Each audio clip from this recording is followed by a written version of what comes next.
Their traditional nicknames for U.S. Marines, leathernecks, devil dogs, jarheads, may not conjure up the image of a woman, but my, how times are changing. Last month, the first female began commanding the Marines training ground in South Carolina. CBS News correspondent Russ Mitchell has her story. This is Parris Island, South Carolina.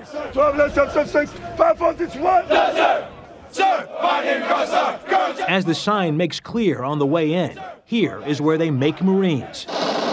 And now, this Marine factory has a new foreman. What I'd ask you to do is, or more correctly, for a woman, Brigadier General Loretta Reynolds. General, I have to ask you, when you found out that you were getting this post, what was your first reaction? You know, I mean, Russ, there are times now that I wake up in the morning and I say, am I really here? Am I really here at Parris Island?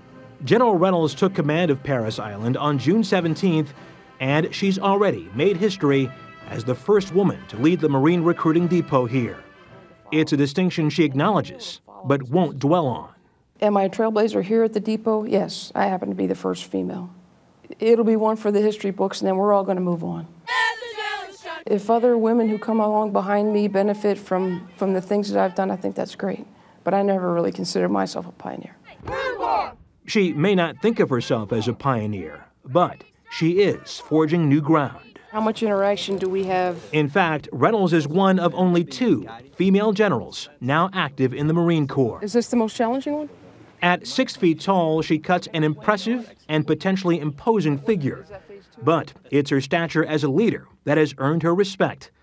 A 1986 graduate and former basketball player at the Naval Academy, she is the first female Marine to hold a command position in a battle zone, which she did when she was stationed in Afghanistan. But they have the magazine in. Now, she'll not just lead Marines, but create them as well. And at the end of the day, we push them to be more than they ever thought that they could be. Hey, I didn't tell you to stop. Push them physically. You understand me? Yes, sir. And mentally. You are pukes. You're the lowest form of life on earth. For many, the enduring image of Parris Island comes from Stanley Kubrick's Vietnam film, Full Metal Jacket. Move it up! Quickly! Hollywood's version is not that far off. This is a tough place. As the July sun baked Parris Island, we joined General Reynolds as she observed her first crucible, a 54-hour test of strength, endurance, and teamwork that each recruit must pass before being called a United States Marine.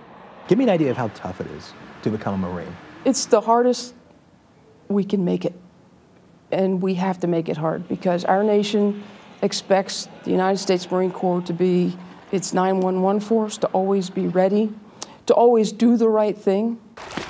Parris Island graduates 20,000 Marines every year, male recruits from east of the Mississippi, and all female recruits come here. So I get the pleasure of watching it from the very beginning until the day that they march across that parade deck every Friday morning as young Marines. It's an honor, it's a blessing, it's a tremendous responsibility, and I'm going to work hard every day to take good care of this depot and the Marines here. It's a promise these future Marines, and all of the nation's busy servicemen and women around the world are counting on. Russ Mitchell, CBS News, Parris Island, South Carolina.